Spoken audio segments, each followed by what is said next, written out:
વીજ લાઇનના વળતર અને ખેતીની જમીનમાં થાંભલા મુદ્દે ખેડૂતોનું કલેક્ટર કચેરીએ આવેદન। અમરેલી જિલ્લાના વિવિધ ગામોમાંથી મોટી સંખ્યામાં ખેડૂતો એકત્ર થઈ કલેક્ટરને આવેદનપત્ર આપ્યું હતું। ફળદ્રુપ ખેતીની જમીનમાં વીજ લાઇનના થાંભલા ન નાખવાની ખેડૂતોની માંગ છે। ખેડૂતોને યોગ્ય વળતર કરવું ચૂકવવામાં આવે તેવી આવેદનપત્રમાં રજૂઆત કરી છે। વીજ લાઇનનો પડતર જમીન અને દરિયાકાંઠા કે રણ વિસ્તારમાંથી પસાર થતા અને જરૂર પડે ત્યાં અંડરગ્રાઉન્ડ કરવા ખેડૂતોની માંગ છે। ખેતીની જમીન સતત ઘટી રહી હોવાનો ખેડૂતોનો મુદ્દો છે। માંગણીઓનું નિરાકરણ નહીં આવે તો આગામી સમયમાં ઉગ્ર આંદોલનની ચીમકી ઉચ્ચારી છે। રેવન્યુ તલાટી અને તલાટીકા મંત્રીની કામગીરીની ગૂંચવણ દૂર કરી ખેડૂતોના ખેતીવાડીના કામોનું તાત્કાલિક નિરાકરણ લાવવા પણ રજૂઆત કરી છે। જય કિસાન જય જવાન જય કિસાન મારી જમીન મારો હક મારી જમીન મારો હક મારી જમીન મારો હક મારી જમીન ભારત માતા કી જય વંદે માતરમ વંદે માતરમ ભારત માતા કી જય જય જવાન ખેડૂત પુત્ર મયુર આપણે અત્યારે અમરેલીના કલેક્ટરને આપણી રજૂઆત કરી દીધી। આપણી માંગણી સ્પષ્ટ હતી કે ખેડૂતના ખેતરમાં તેમની મંજૂરી વગર થાંભલા નખાશે નહીં। અંગ્રેજોના સમયનો જે નિયમનો ઉપયોગ કરતા હતા તેના ઉપર તાત્કાલિક ધોરણે રોક લગાવવામાં આવે, કેમ કે હવે ખેડૂતની ખેતરમાં જો મંજૂરી વગર તાર કે થાંભલા નખાશે તો ખેડૂત સાખી લેશે નહીં। અત્યારે ખેડૂતના ખેતરમાં થાંભલા આવે, વળતર મળે 2 લાખ અને નુકસાની જાય 25 થી 30 લાખ, અને ઝટકો વાળા કે અદાણી વાળા કે અંબાણી વાળા બધાને આમાંથી પૈસા કમાવા છે અને કાયમિક ધોરણે નાખવી। 1-2 દિવસ 10 વર્ષ 25 વર્ષ માટેનો સવાલ નથી, કાયમિક ધોરણનો સવાલ છે। એટલે આપણી જે ગુજરાત લક્ષી આંદોલન ચાલે છે, જે ચાલે છે તે રીતે જ આપણી માંગણીની રજૂઆત કરી છે। અને અમરેલીના ખેડૂતોનો વિજય એ છે કે ગુજરાતમાં કહી શકાય ને તો અમરેલીના બધા ખેડૂતોએ અમરેલીના કલેક્ટર ઓફિસમાં રજૂઆત કરી, નકર માત્ર ને માત્ર 2 થી 5 ખેડૂતોને જવા દેતા હતા। એટલે અત્યારે જે આપણને આ રીતે સપોર્ટ મળ્યો છે પોલીસ પ્રશાસન કલેક્ટર તરફથી તે આવકાર્ય છે। અને ભવિષ્યમાં જો કલેક્ટર હોય કે પોલીસ હોય કોઈ પણ ખેડૂતની મંજૂરી વગર થાંભલા નાખશે તો ખેડૂતો પોતાની માંગણી ઉપર અડગ રહેશે અને ગુજરાતના તમામ ખેડૂતો એક થઈને લડે છે। હવે અમરેલીના ખેડૂતને એક થઈને લડવાનો સમય આવી ગયો છે, કેમ કે થશે એવું કે આખા ગુજરાતમાં મળશે કરોડ અને અમરેલીના ખેડૂતને બિચારાને મળશે 5-5 લાખ રૂપિયા। આ હકીકત છે અમારા લાઈનની। બધાના ખેડૂતને 5-5 લાખ રૂપિયા મળ્યા છે અને લાઈન નખાઈ ગઈ છે। હવે કાલ સવારે ખેડૂતની જીત થાય તો ખેડૂતને શું સમજવાનું અમરેલીના?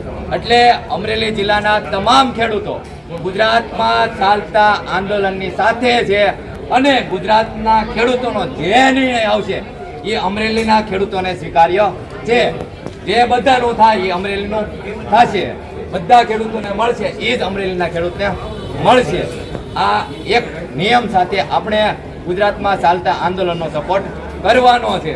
અને જે ખેડૂતને પૈસા નથી મળ્યા એમની સાથે અમરેલીમાં ખેડૂતો સાથે ખોટું થયું છે, તેમને એવું લાગે છે કે જે પૈસા મળ્યા અત્યાર સુધી તે ઓછા છે તો મને કહેજો, આપણે જેટકોમાં જઈ અને તમામ ખેડૂતોને જે પૈસા બાકી છે એ જમા કરાવશું અને જેની સાથે ફ્રોડ થયું છે એની સાથે આપણે લડી લેવા માટે તૈયાર છીએ। અને જે તમને એવું પણ લાગતું હોય કે અમારી જમીનમાં થાંભલો આવી ગયો, કોઈ સત્તા પક્ષના નેતા કોઈ માથાભારે તત્વના જમીનમાં થાંભલો આવતો હતો અને અમારી જમીનમાં ડાયવર્ટ કર્યો છે, ગોલ ડાઉન લીધો છે, તો હવે મૂંઝાવાનું નથી, હવે લડી લેવાનું છે, કેમ કે એ માથાભારે તત્વો છે તો આપણે ખેડૂત જગતના તાક છે, દેશનો માલિક છે। જય જવાન જય કિસાન, જય જવાન જય કિસાન।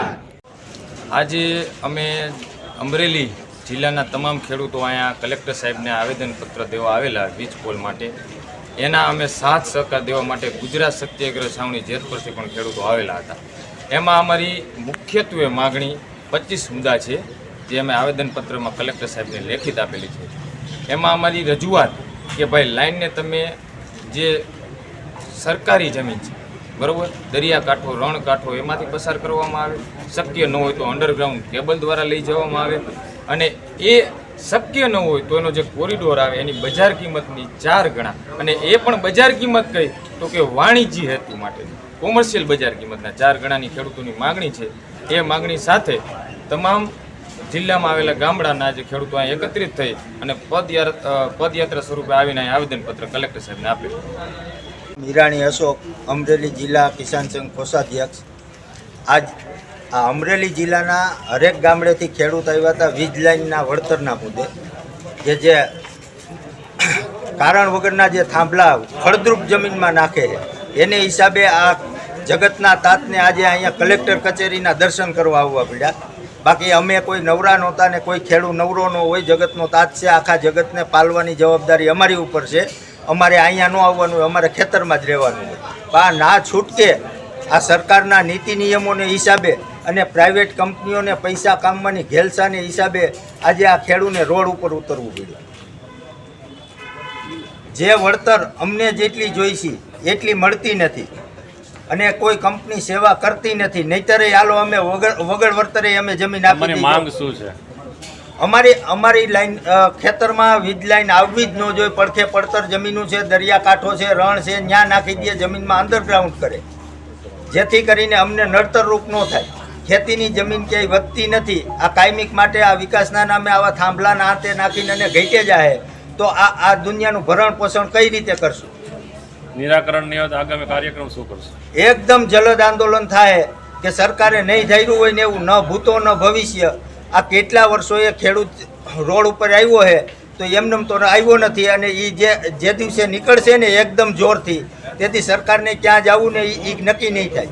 અને એક ખાસ અમરેલી જિલ્લાનો ખાસ મુદ્દો છે અત્યારે, રેવન્યુ તલાટી અને તલાટી ક્રમ મંત્રી એ બેયના ઝઘડા વચ્ચે ખેતીવાડીના કોઈ પણ દાખલા ગામનો તલાટી મંત્રી એમ કહે કે અમારામાં ન આવે, રેવન્યુમાં આવે.